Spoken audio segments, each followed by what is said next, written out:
Hey y'all, how y'all doing? If this is your first time coming to my channel, thank you so much for clicking the video. I hope that you'll be encouraged by the things we talk about today, or maybe it'll make you laugh. I hope you're just having an amazing day. For those who have been here before, hey friend, I'm so excited that you came back, and I can't wait to have this conversation. Today we're going to talk about self-esteem, confidence, worth, and conceit. There's major differences here, and some are relative to one another and some are not, but I know that I've just seen that there is kind of like this stigma around self-love, and people kind of confuse the self-love movement, which is, for me, my brand is #Love Thyself, the movement. The movement is loving yourself, loving God, and loving other people. It's just showing love in all that you do, say, and aspire to do. So showing love and just being yourself and appreciating yourself. Whereas sometimes people confuse that for, I'm going to be selfish.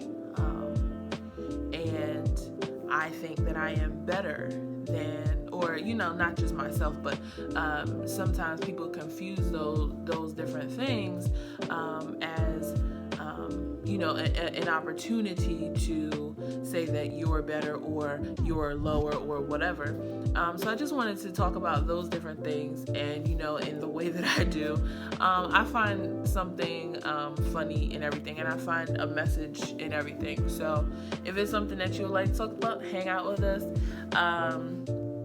And if not, I'm just grateful that you came.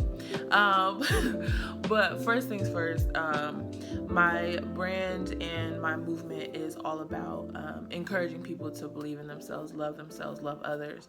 And in loving yourself, that self-love, that self-esteem, that really is basically just appreciating who you are. So the good, the bad, the ugly, the indifferent, whatever. Appreciating your appearance, appreciating all the talents that you have, appreciating maybe if you don't know what is beneficial or what isn't, or if you don't know what your gifts are, appreciating that you're alive, appreciating that you're still here, you have family around you, and if you don't, appreciating that you have the opportunity to make these things happen because you're still breathing. So just an appreciation for who you are, what you have, and what you have the ability to create. That for me is what self-esteem is. Then you get into worth, right? So worth is kind of like the scale. So because my self-esteem has grown, this is just an example, because my self-esteem has grown since I was younger, I now can say that my worth has grown. And for me, worth is like the scale or the value, right? So if you put something, go in a grocery store, produce section, right, and you put a bag of fruit on the scale, it's going to tell you how much weight is there, and according to that, you're going to look at it and say, okay, now this is how much it's worth, because there's a cost associated with that. And for me, learning that I was loved, and learning that I was beautiful, and learning that I was talented, and that I have so much to offer, my voice matters, all these different things helped my scale to get heavier, right? And that started to calculate the worth for me, right? And then of course learning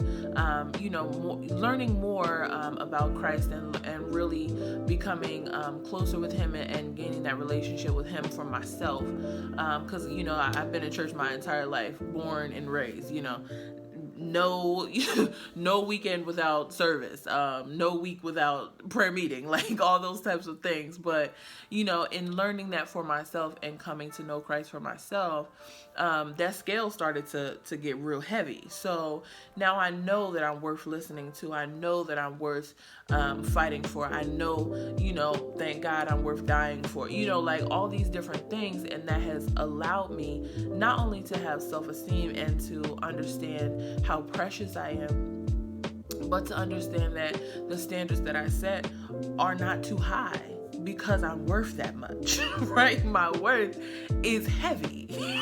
So, it's okay. Like the cost to be in my company, or the cost to give my gifts, or anything like that, like there is worth there because of the fact that Christ gave it to me. He allowed me to see things and learn things that, allow me to see like you're worth more than you think you are. So, because that is getting real heavy, thank God, my self-esteem, beautiful, is growing each and every day. And I know that it's like I always say, it's a journey. It's not like something that you can be like, okay, today I feel wonderful, and then tomorrow I feel horrible. Like it's just, it fluxes, it's gonna happen. But just to come into the understanding that you are worth more than you think you are, because you were created by somebody who thought you were everything. I could preach that. But we're going to the next point. So self-esteem and worth. And then you have confidence. And confidence, in my opinion, is one of the most attractive things of all. Literally, it's one of the things that I had to learn first. So, of course, not being like the popular dress-in or whatever type kid or whatever. I literally go back to my high school days where I was like, I thought I was the cutest thing ever. A regular little dress or whatever. Like it just was a time, and I just knew. But if anybody would say anything about it, it's kind of like I would shrink and just recoil, and I really would just think like, what, I can't do this anymore because people don't like it.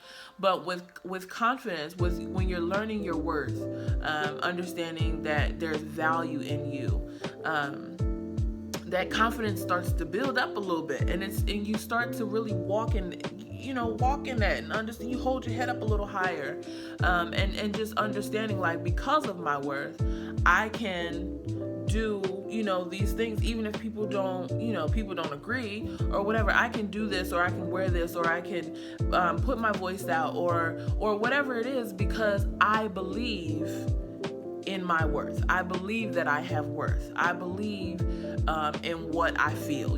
What I feel is valid. All these different things. So for me, that's confidence. You just know who you are, and even if you don't exactly know who you are, you're learning who you are, and those things that you learn, you're appreciative of, and you just walk in it, no matter what. Of course, there's there's things that you should not walk in. I mean, that's your business.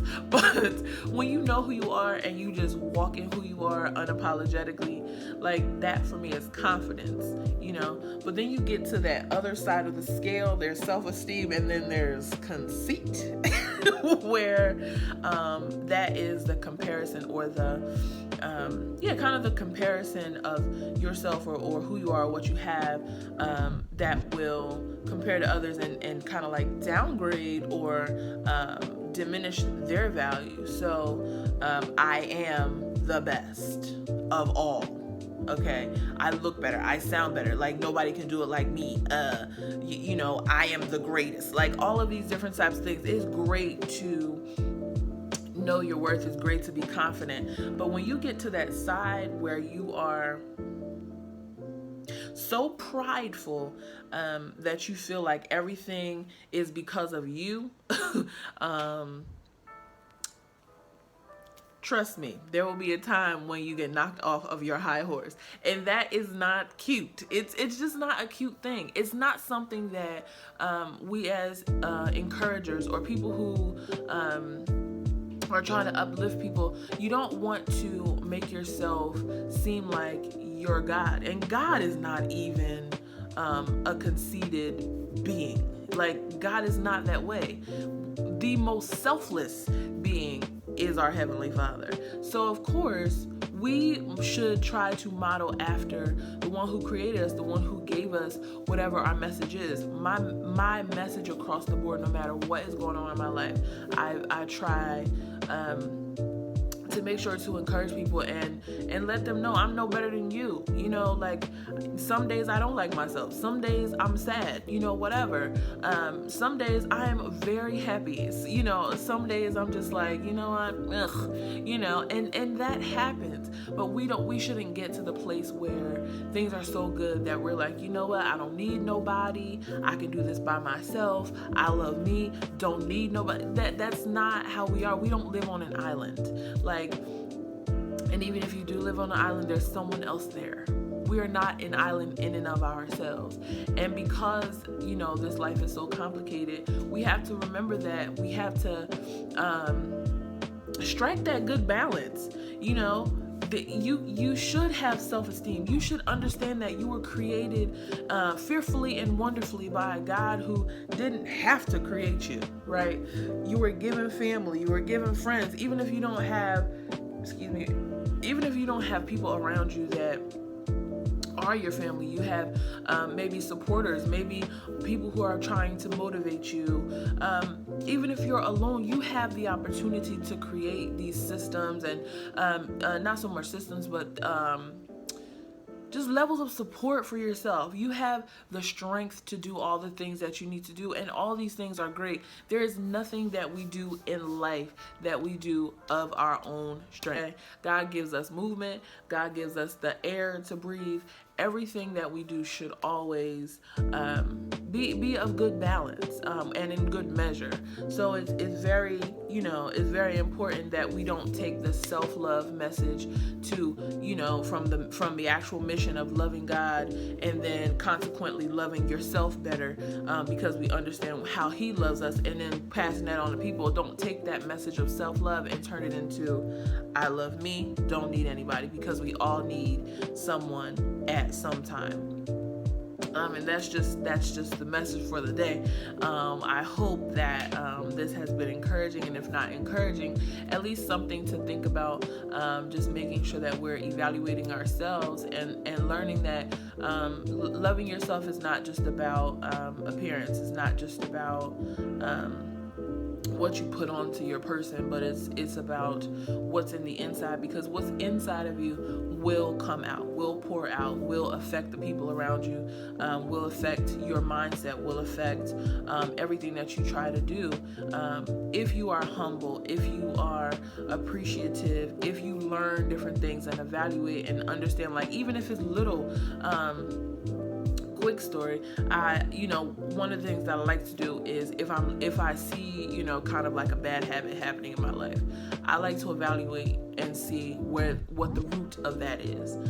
And by doing so, you're kind of able to extinguish that. So it's kind of like a fire. If there's a fire going on, you try to see where the base of it is, so that you can, the source of it is, so that you can put it out. Same thing in your life. Evaluating yourself and kind of your habits and seeing how you can change the thing that may be a little toxic, that may be kind of like burning things up, burning bridges or whatever it is. But we have to just be mindful that this mission to love, this mission of self-love, is not a selfish one. We don't want to go from, understanding ourselves, understanding we have worth, and being appreciative and walking in who we are, to thinking that we are because of ourselves, because we are not. And that's something, in certain circumstances I've had to learn. Like, I'm going to make all these plans and they're going to go this way because I said they're going to go this way, and that's not life. So I hope that the balance of it all, the journey of it all, becomes a beautiful one for you. And as we learn together, I'll make sure to update you. But this is just something that, kind of hit my head. Like, there's a difference between being sure and being overly sure, incorrectly sure. All right, that's my soapbox. I hope that you remember, as I always say, to love God, because He is the source of real love. Remember to love yourself and appreciate who God created you to be. And remember to love other people, because that is the way that your world continues to go around. I love you. Bye.